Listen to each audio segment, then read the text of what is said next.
السلام علیکم ورحمۃ اللہ وبرکاتہ۔ راسخ اسلامک ورلڈ کے پیارے ناظرین، ہم امید کرتے ہیں کہ آپ سب خیریت سے ہوں گے، اور ہماری دعا ہے کہ اللہ رب العالمین آپ سب کو اپنے حفظ و امان میں رکھے۔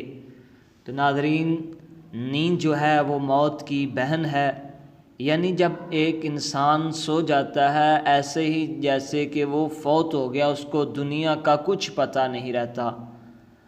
تو ناظرین، بہت سے ایسے احباب ہیں جن کی یہ شکایت ہوتی ہے کہ ہم جب سوتے ہیں تو ہمارے ذہن میں شیطانی وسوسے اور شیطانی خیالات آتے رہیں۔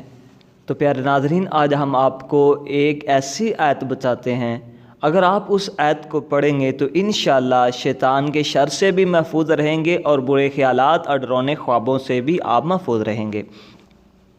تو ناظرین، ساتھ ساتھ ہم آپ کو سنت کے مطابق لیٹنے کا وہ انداز، وہ طریقہ بھی بتاتے ہیں۔ تو پیارے ناظرین، آپ صلی اللہ علیہ وسلم جو ہے وہ دائیں طرف کروٹ لے کر سوتے تھے، اور اپنا جو دایاں ہاتھ ہے، دایاں بازو جو ہے وہ اپنے سر کے نیچے لے کر قبلے کی طرف منہ کر کے سویا کرتے تھے۔ تو ناظرین، اب پتہ چلا کہ اگر ہم نے سونا ہے، لیٹنا ہے، تو ہم نے کس انداز سے لیٹنا ہے۔ بہت سے ایسے افراد ہیں جو الٹا لیٹتے ہیں، تو ایسا لیٹنے سے آپ صلی اللہ علیہ وسلم نے منع فرمایا ہے۔ تو ناظرین، آپ کو ہم وہ اب آیت بتاتے ہیں کہ آپ نے کون سی پڑھنی ہے، تو شیطان کے شر سے آپ محفوظ رہ جائیں گے۔ تو پیارے ناظرین، سب سے پہلے آپ نے سونے سے پہلے آیت الکرسی پڑھنی ہے۔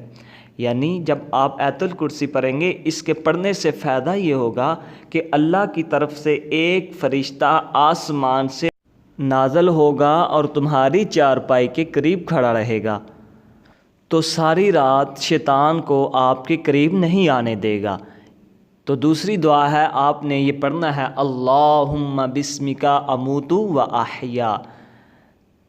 تو اس کا معنی یہ ہے کہ اے اللہ، میں تیرے نام کے ساتھ فوت ہوتا ہوں اور تیرے ہی نام سے میں زندہ ہوتا ہوں۔